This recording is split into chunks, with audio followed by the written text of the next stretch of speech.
went to meet my girlfriend's family, but I never came back. For more stories like this, don't forget to subscribe and turn on the notification bell. My name's Daniel, born and raised in Chicago. Grew up fast, did things on my own, learned not to rely on anyone. My parents were good people, loving, present. But even with their support, I always believed that if something was gonna happen for me, I had to make it happen. I got into college, landed a job I liked, and moved out to live on my own. Life, by all appearances, was good.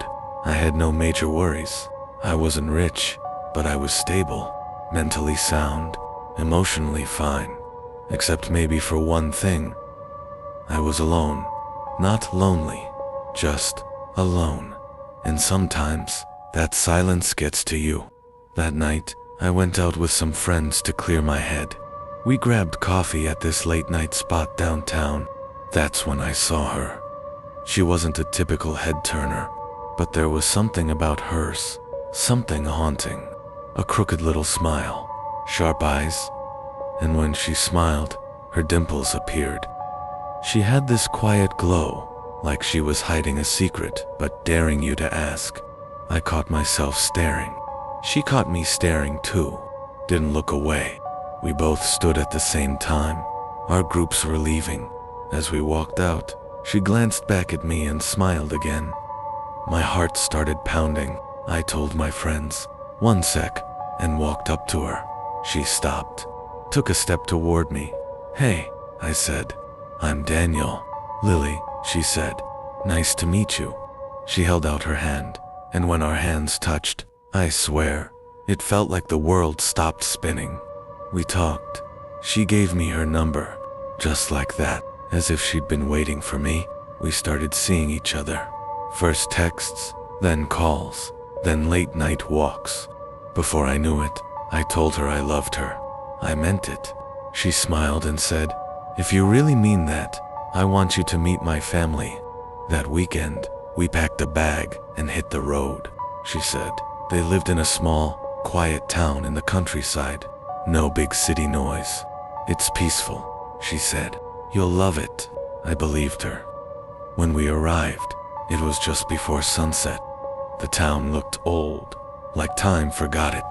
No people on the streets, no noise, just rows of wooden houses and the occasional flicker of light in the windows. Her house sat at the end of a dirt road, 2 stories, wide porch, paint peeling on the edges. Her little brother Max was waiting at the front gate, just 4 years old. He ran to Lily, hugged her tight, then turned to me. "You must be the one," he said. I thought I misheard him. Inside, her parents greeted me, Helen and Richard, polite, smiling, but their eyes didn't match their smiles, like they were reading something behind my face. We had dinner together.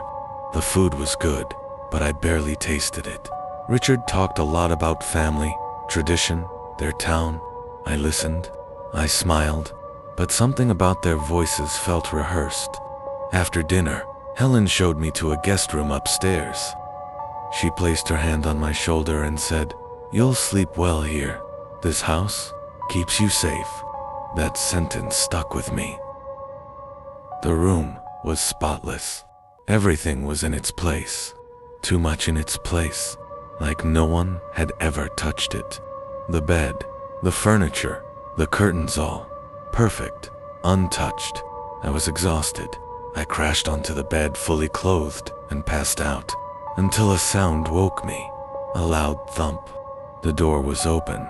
I sat up, my heart pounding in my chest. I got up, walked to the door, and slowly shut it, then crawled back under the covers. That's when the dream began. I saw my parents standing in the distance, calling my name. I tried to run to them, but my legs were chained. I turned. Lily was standing there, holding the chain. "You're mine now," she said, "forever." I woke up in a cold sweat. Sunlight was streaming through the window. I got dressed quickly, trying to shake the dream off. Downstairs, Helen smiled at me. "Breakfast's ready," she said. like nothing had happened. I sat at the table. Lily asked, "You okay? You look pale." "Just a bad dream," I said. Everyone went quiet. Then I saw Helen smirk, and for the first time, I realized I was the only one not in on the joke. After breakfast, Lily offered to show me around the town. "It's small, but there are things I want you to see," she said. Her voice was sweet, but there was something strange behind it, like she already knew how the day would go. Before we left, I went upstairs to fix my hair. As I stood in front of the mirror, I felt it again, that prickling sense. Someone was watching me, but when I turned, no one was there. I leaned closer to the mirror. My reflection looked wrong, slightly delayed, like it wasn't mine, like it was watching me back. Then, the door slammed open. I jumped, but again no one. That's when Max leaped out from behind the dresser, screaming. "Stop that," I shouted. "I don't like those games." He didn't respond, just stared at me with those hollow eyes and mumbled a strange song under his breath. The kid gave me chills, not in a silly way, but in a way that made me question if he was even a kid at all. We finally left the house. The town felt abandoned. No cars, no people, just wind through trees and the faint sound of a church bell. I stopped in front of the church. Something about it felt heavy. Lily didn't even look at it. She sped up, her eyes locked forward. "Don't you want to stop?" I asked. She shook her head. "I don't go near churches." She said it like a fact, not with fear, just disgust. I followed her, but that unease in my gut wouldn't fade. Something was deeply wrong with this place, and I was starting to think Lily wasn't here to introduce me to her family. She brought me here for something else. That afternoon, I went back to my room to grab a jacket. The light through the window had shifted golden, strange, like the sun didn't know what time it was anymore. As I reached for the door, it creaked open before I touched it. Slowly, like it was waiting for me, I stepped in. The room was colder than before. The mirror, foggy, but I hadn't taken a shower or anything. I moved closer. There were fingerprints, tiny ones, dozens of them, but not on the mirror inside it, like little hands had pressed against the glass from the other side. I blinked. They were gone. Then Max screamed from the hallway. I rushed out. He was standing still, dead center of the hallway, staring at my door. "Did you see her?" he asked. His voice was flat. "Who?" I asked. He smiled.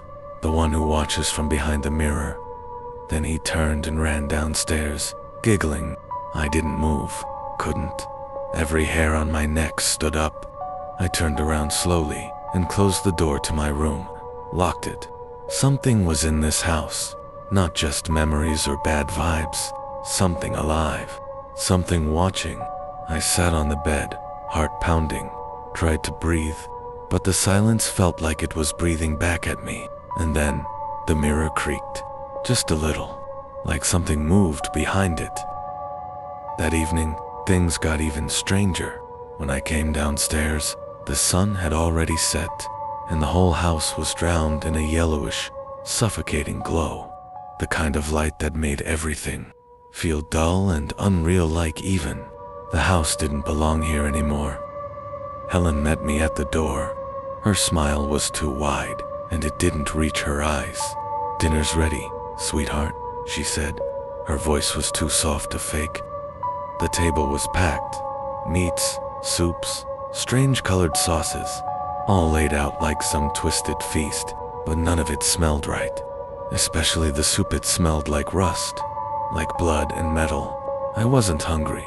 In fact, the moment I sat down, my stomach turned, but they were all staring at me, eyes locked, waiting. My plate was full. Theirs weren't even touched. I felt like I had to take a bite. I reached for the fork, put the meat in my mouth. The moment I chewed, I knew this wasn't meat. I didn't know what it was, but it wasn't meant for people. My stomach twisted. My eyes welled up, but I chewed, and they all just sat there, smiling, not eating, just watching. "I'm not feeling well," I muttered. "I think I need to lie down." Helen stood up so fast her chair screeched against the floor. "No," she said. "You'll finish what's on your plate." Her voice was no longer sweet. It was cold, commanding, like steel wrapped in ice. Lily didn't say a word. She just stared at me, eyes blank, lifeless. I tried to stand, but Richard grabbed my wrist from under the table. Tight, unmoving. "Eat," he whispered. And for some goddamn reason, I did. And in that moment, I knew there was no way out of this house. I couldn't sleep that night. My stomach churned, my head spun. The taste of that dinner still lingered, but that wasn't the worst part. It was the feeling of being watched. Even with my eyes closed, I could feel its ties in every corner, behind every wall. Before dawn, I got up. Everyone else was asleep. The house was dead silent. My feet moved on their own, guiding me to a door I hadn't noticed before. The door to the basement. My hand hovered over the doorknob. Every instinct screamed not to open it, but I did. It creaked open, long and slow. The stairs vanished into pitch black. I pulled out my phone, turned on the flashlight. The air was thick, not just mush. I went down, one step at a time. The basement wasn't a storage room. It was a shrine, but not to God. The shelves were lined with men's belongings. Watches, shoes, wallets, jackets, all in different sizes, different styles. There were dozens, maybe hundreds. These weren't just old things.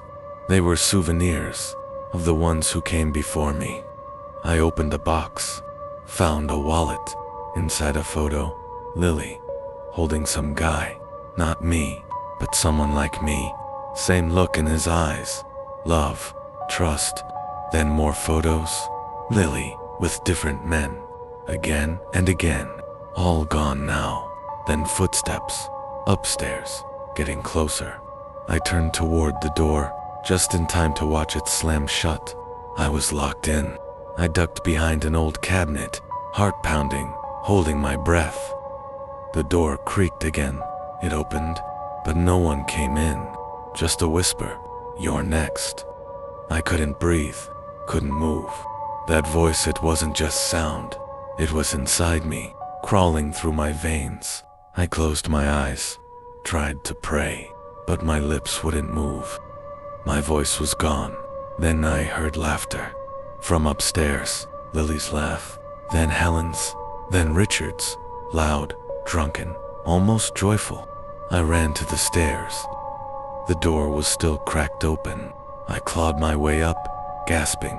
When I reached the top, I didn't recognize the house. Everything had changed. The family portraits were gone, furniture rearranged. Meat hooks hung from the kitchen ceiling, and what dangled from them wasn't animal. My stomach flipped again, but I didn't have time to throw up. Footsteps echoed from every direction. The attic, the bathroom, inside the walls. The house was breathing. I reached for my phone. No signal. GPS dead. And then, a message appeared on the screen. "Don't run. You're already ours." I ran, room to room. Every door locked, every window bricked over. Yeah, bricks. What I thought were windows were walls. The outside didn't exist anymore. Only this house. Only their world. I crouched in a corner, trembling when Lily appeared. But this time, she was different. Eyes pitch black, veins pulsing under her skin and her mouth. Those weren't human teeth anymore. "This is your home now," she said. "You are our meal," I screamed, but the sound that came out wasn't even mine anymore. The last thing I remember was screaming into the dark. Then, nothing, just silence. When I opened my eyes, I was in a hospital bed, machines humming, IVs in my arm, people in white coats all around me. The cops came quick. "What happened? Who did this to you? What happened in that house?" But how could I explain it? No one would believe me. That village didn't exist on any map. Lily and her family. No records, no IDs, no faces, nothing. It was like the whole place disappeared the moment it shut its doors behind me. I spent months in therapy, trying to talk, trying to sleep, but the nightmares, they kept coming back, still do. One day I found my old phone. It had been dead for ages. I charged it, turned it on. One single message flashed across the screen. Don't think we've forgotten you. You're still one of us. I dropped the phone, and that's when it hit me. Sure, I walked out of that house, but that house, it never walked out of me.